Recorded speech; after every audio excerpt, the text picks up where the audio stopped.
जी हजरात, 6 steps note करने के बाद आप अपने पास लिखे स्टेप नंबर 7, और स्टेप नंबर 7 लिखने के बाद आप 7-8 लाइनें छोड़ दें। जब हम ये हैंडआउट कवर कर लेंगे तो फिर मैं आपको बताऊंगा कि स्टेप नंबर 7 में आपने कौन सी बड़ी अहम बातें नोट करनी है। जी हाँ, ठीक है जी। अच्छा, आगे चलते हैं जी। मैंने आपको ऑडिट रिस्क का सवाल अटेम्प्ट करने का तरीकेकार बता दिया। एक तरफ आपने रिस्क को आइडेंटिफाई करना है, साथ में आपने उसका इंपैक्ट बताना है, और आपने बताना है उसका रिस्पॉन्स। उस रिस्क को आप रिस्पॉन्स कैसे करेंगे। रिस्पॉन्स का ताल्लुक जो है, रिस्पॉन्स का जो ताल्लुक है वो सब्सटेंटिव प्रोसीजर से है। जब सब्सटेंटिव कवर कर लोगे तो रिस्पॉन्स भी समझ आ जाएगा। हाँ, इट इज ऑल्सो पॉसिबल कि रिस्पॉन्स में कुछ केसेस में टेस्ट ऑफ कंट्रोल भी आ रहा होगा, लेकिन मेजॉरिटी केसेस के अंदर the response would be a substantive procedure. एक बात ये हो गई। मार्किंग को दोबारा रिवाइज करते हैं। आइडेंटिफाई करने के 0.5 मार्क्स है, रिस्क को आइडेंटिफाई करने के 0.5 मार्क्स है, इंपैक्ट बताने के 0.5 मार्क्स हैं, और रिस्पॉन्स बताने का 1 नंबर था।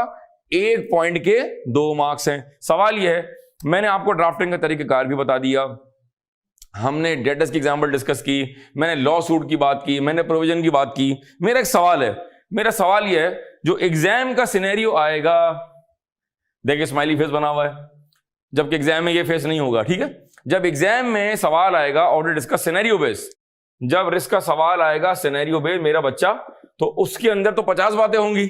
डेटर्स के मसाइल भी होंगे, लॉ सूट भी होगा, प्रोविजन भी होगा, कंपनी के सेल कम हो गई है, कंपनी ने जो है एक्स अमाउंट का खर्चा किया है, सारा खर्चा आपने कैपिटलाइज कर दिया है, कंपनी ने एक सॉफ्टवेयर बनाया है, हमने अपने सीएफओ को निकाल दिया है, और हमने वारंटी का प्रोविजन इस साल क्रिएट नहीं किया है, हमने अपना सप्लायर चेंज कर लिया है, कंपनी के सीएफओ फ्रॉड कर रहे थे, हमने उनको बाहर निकाल दिया। ये बहुत सारी रैंडम एग्जाम्पल सिनेरियो में आ रही होंगी। मेरा सवाल यह है, अगर तुम्हें लॉजिक क्लियर भी हो गई है तो तुम एग्जाम का सिनेरियो पिक कैसे करोगे, तुम वहां रिस्क को आइडेंटिफाई कैसे करोगे, क्योंकि वो जो सवाल आएगा उसमें तो नए रिस्क होंगे। करें तो क्या करें। जी हां, उसका हल हमारे पास है। आपके पास हैंडआउट होगा, नाम है उसका, यूनिक नाम रखा हुआ हमने, ऑडिट रिस्क के चीते पॉइंट। जी हां, हमारे हैंडआउट ऐसे ही होते हैं। याद करें, ऑडिट रिपोर्ट के चीते पॉइंट ये क्या है, ऑडिट रिस्क के चीते पॉइंट। और जो बच्चे कह रहे हैं सर व्हाट इज दिस, जो सोफिस्टिकेटेड बच्चे हैं उनके लिए हमने नीचे अंग्रेजी में लिख दिया practical points that affect the audit risk. ठीक है जी, जो हमारी तरह वाली पार्टी है, ऑडिट रिस्क के चीते पॉइंट्स। आई रिपीट, इसको आप ऑडिट रिस्क के चीते पॉइंट्स कहें, या अगर आप इस वर्ड से इन्वाइट हो रहे हैं तो आप सिंपल कर लें, और डिसेंट वर्ड क्या होगा, practical points that affect the audit risk. Sir इसमें है क्या, कागज घुमाएं जरा, कागज घुमाएं जनाब। इसमें कितने पॉइंट्स हैं, इसमें हमने आपके लिए मेंशन किए हैं 55 पॉइंट्स। ये 55 से ज्यादा भी हो सकते हैं, हो सकता है कि आगे जाके मैं किसी वीडियो में पॉइंट्स को ऐड भी कराऊंगा। ठीक है जी, फिलहाल ये 55 पॉइंट्स हैं, बहुत होते हैं ये। सर ये 55 पॉइंट्स क्या है मेरे प्यारे बच्चों, ये 55 पॉइंट्स वो पॉसिबल ऑडिट रिस्क हैं जो तुम्हारे एग्जाम के सिनेरियो में आ सकते हैं। सर अगर हमने ये 55 पॉइंट्स कवर कर लिए तो क्या हम एग्जाम के सवाल को अटेम्प्ट करने के काबिल हो जाएंगे? Yes, I repeat, after attempting और after covering these 55 points from this lecture, आप इस काबिल हो जाएंगे कि आप ऑडिट इसके सवाल को आसानी के साथ आप अटेम्प्ट करने की पोजीशन में आ जाएंगे। उसके बाद देखें क्या लिखा हुआ है। मैं 55 पॉइंट्स के बाद देख रहा हूं, लिखा हुआ है few accounting standards to be covered for audit इस टॉपिक। इस टॉपिक को कवर करने के लिए आपको कुछ अकाउंटिंग स्टैंडर्ड्स पर बेसिक नॉलेज या बेसिक ग्रिप होनी चाहिए। कौन से हैं वो सर? IS 2, 16, 10, 36, 37, 38 और IFRS 15। ये आपने अपनी अर्लियर अकाउंटिंग की स्टडीज में पढ़े हुए होंगे। अगर बहुत टाइम हो चुका है, अगर भूल गए हो तो इनको बेसिक ब्रशअप कर लो। ठीक है जी। उसके बाद लिखा हुआ है accounting ratios and audit risk to be covered separately. जी हां, एक ऐसा सवाल एग्जाम में आएगा जहां एग्जामिनर तुमसे रेशियो निकलवाएगा। आगे पढ़ लेंगे, आइजा 520 में रेशियोज वहां कवर होता है, उसको हम कवर करते हैं, वहां समझाते हैं। एग्जामिनर ने तुम्हें रिस्क के सवाल के अंदर बैलेंस शीट के एक्सट्रैक्ट भी दिया हुआ है और तुम्हें P&L के एक्सट्रैक्ट भी दिया हुआ है। सर करें तो क्या करें? और सवाल की रिक्वायरमेंट में है calculate ratios for both years. ठीक है जी, रेशियो निकाल लेंगे। जो अगली रिक्वायरमेंट है उसमें लिखा हुआ है with the help of ratios calculate above and the above information identify and explain the audit risk in the above scenario. क्या कहा? वो कह रहे जो आपने रेशियोज निकाले हैं और जो ऊपर सवाल में इंफॉर्मेशन गिवन है उसकी रोशनी में identify and explain the audit risk and explain the response in this regard. इसका मतलब है जो सवाल है उसमें रिस्क की लॉजिक वही है जो हमने पढ़ी है और हम पढ़ने जा रहे हैं, सिर्फ ऐड क्या हो गया है उसमें अब आपको रेशियोज भी निकालने पड़ेंगे और जो आपने रेशियोज निकाले हैं उसको भी इंटरप्रेट करके रिस्क आइडेंटिफाई करना पड़ेगा। P&L बैलेंस शीट पर उसका इंपैक्ट, पॉसिबल इंपैक्ट हाईलाइट करना पड़ेगा। ये सेपरेट वीडियो में कवर होगा, इस सेशन में ये कवर नहीं होगा मेरे बच्चों। आगे चलें। फिर आ रहा है indicators for risk of going concern. वो जो स्टेप नंबर 7 था, वो जो कुछ देर पहले स्टेप नंबर 7 बताया, जज्बात बताए, स्टेप नंबर 7 जो है उसमें आप बेसिकली लिख देंगे indicators for risk of going concern. Sir हमने गोइंग कंसर्न तो पढ़ लिया है, हमने 3 तरह के इंडिकेटर्स तो पढ़ लिए हैं, याद करें आजा 570, फाइनेंशियल इंडिकेटर्स, ऑपरेटिंग इंडिकेटर्स और अदर इंडिकेटर्स। वो गोइंग कंसर्न का टॉपिक था, ये ऑडिट रिस्क का टॉपिक है। सर क्या ऐसा पॉसिबल है कि रिस्क के सवाल के अंदर भी वो गोइंग कंसर्न का जिक्र कर सकता है?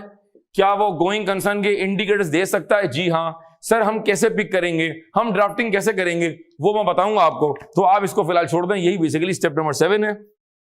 उसके बाद हेडिंग आ रही अदर रिस्क। आने वाली वीडियोस में हो सकता है मैं कोई ऐसा पास पेपर कराऊं ICAP का या ICMA का या FED का, अगर हमें कोई नए रिस्क आइडेंटिफाई हो गए या अगर आपने घर में प्रैक्टिस की है तो आप वो रिस्क यहां ऐड कर लेंगे, तो एग्जाम से पहले तुम्हारे पास ये समरी तैयार हो जाएगी।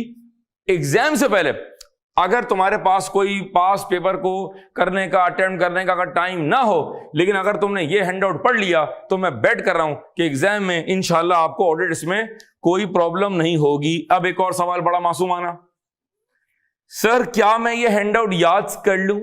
सर क्या मैं इसका रट्ठे लगा लूं? जी नहीं, हमें ये हैंडआउट याद नहीं करना है। सर तो फिर क्या करना है? आपने और मैंने ये हैंडआउट इतनी बार पढ़ना है, आपने ज्यादा पढ़ना है, ठीक है जी। आपने यह कागज इतनी बार पढ़ना है कि वो रिस्क जो यहां दिया हुआ है वो आपके दिमाग में बैठ जाए। बात समझो, तुमने ये हैंडआउट याद नहीं करना है, तुमने इतनी बार पढ़ना है कि तुम्हारे जहन में बैठ जाए कि यार ये रिस्क है, ठीक है। और जब तुम एग्जाम में बैठे हुए होगे और वहां वो रिस्क आएगा, मिसाल के तौर पे यहां लिखा हुआ है पिछले साल के मुकाबले में अगर डेटर्स बढ़ गए तो there is a risk of debtors being overvalued. सवाल में लिखा हुआ है पिछले साल के मुकाबले में डेटर्स बढ़ गए हैं। बस अब तुमने पिक करना है कि ये डेटर्स वाला पॉइंट है और इसका P&L बैलेंस शीट पे ये इंपैक्ट पड़ेगा। एग्जांपल नंबर 2, सवाल में लिखा हुआ है कि इस साल कंपनी के CFO ने कोई प्रोविजन रिकॉर्ड नहीं किया है, जो हम यहाँ कवर करेंगे। अब तुमने पिक करना है कि अगर आपने प्रोविजन फॉर वारंटी इस साल कम कर दिया, अगर आपने साल प्रोविजन फॉर वारंटी कम कर दिया या आपने बनाया ही नहीं, तो there is a risk of provision for warranty being undervalued. इसका मतलब है इन पॉइंट्स को पढ़ के तुम एग्जाम के सवाल में रिस्क को आइडेंटिफाई करना होगा। और मैं तुम्हें यकीन से कह रहा हूं कि ये काम तो मैक्सिमम 5 से 8 मिनट में कर लोगे। ड्राफ्टिंग हम ऑलरेडी कवर कर चुके हैं, पहले आइडेंटिफाई करेंगे, फिर उसका इंपैक्ट बताएंगे। और याद रख लो, नोट कर लो, समझ लो, इंपैक्ट के अंदर, ऑडिट रिस्क के सवाल में इंपैक्ट के अंदर अगर तुमने P&L बैलेंस शीट पर इंपैक्ट नहीं बताया तो फिर तुमने कुछ नहीं बताया, ठीक है जी। और यह बात भी हो चुकी है कि हर केस के अंदर अंडर ओवर वैल्यूड नहीं आएगा। कुछ जगहों पर रिस्क ऑफ अंडर स्टेटमेंट होगा, कुछ जगहों पर रिस्क ऑफ ओवर स्टेटमेंट होगा और कुछ केसेस में risk of under over statement दोनों होंगे। P&L के केस में क्या वर्ड इस्तेमाल होगा? Under over statement. Balance sheet के केस में क्या इस्तेमाल होगा? Under over valued. और जहां दोनों होंगे वहां वर्ड इस्तेमाल होगा अंडर ओवर स्टेटमेंट। जी हजरात, ये मैंने आपको इस हैंडआउट को पढ़ाने के लिए फाउंडेशन लेकर दी है। वंस अगेन बहुत इंपॉर्टेंट बात हो रही है, बहुत फोकस करना है, कोशिश करना कि एक सेटिंग में कम से कम 25 पॉइंट्स निकालना। सर क्या मैं 25 पॉइंट्स पढ़ने के बाद क्या मैं पास पेपर का सवाल अटेम्प्ट करना शुरू कर दूं? जी नहीं, पहले सारे पॉइंट्स कवर करना, फिर कोई पास पेपर का सवाल अटेम्प्ट करना। जब सारे पॉइंट्स कवर कर लोगे, सारा लेक्चर देख लोगे, तो पास पेपर का सवाल आसान हो जाएगा इंशाल्लाह, ठीक है जी। Let's start. आए स्टार्ट करते हैं ऑडिट रिस्क के चीते पॉइंट्स।